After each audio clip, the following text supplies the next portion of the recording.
The border has technically been closed between the US and Canada since the 21st of March 2020, although there are some exceptions and a few people are allowed in and out. However, this closure only relates to land borders and there is still a travel loophole in that it doesn't relate to flights. CTV News reported that Canadian officials are working with the Biden administration to close this travel possibility down. During a news conference, Blair, Canada's public safety minister said, "A loophole, frankly, does exist because the Americans previously had not placed any restriction on international flights coming into the US. It is estimated that hundreds of thousands of people have made the journey since March 2020, specifically family members making the trip to visit relatives on either side.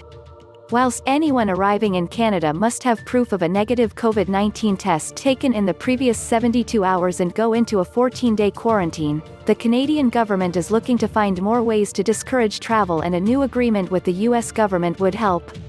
Blair added, quoted in CTV that, "We are looking at a number of measures that can include further restrictions on international travel, additional tracing measures, additional quarantine measures and enforcement measures in order to de-incentivize and discourage people from making unnecessary trips."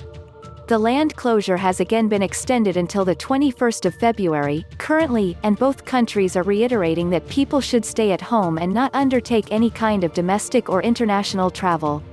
President Trudeau said Saturday, "The bottom line is this. This is not the time to travel either internationally or across the country," and whilst he admitted that he couldn't constitutionally stop anyone from traveling, he could introduce rules on returning passengers that would make it very difficult to return.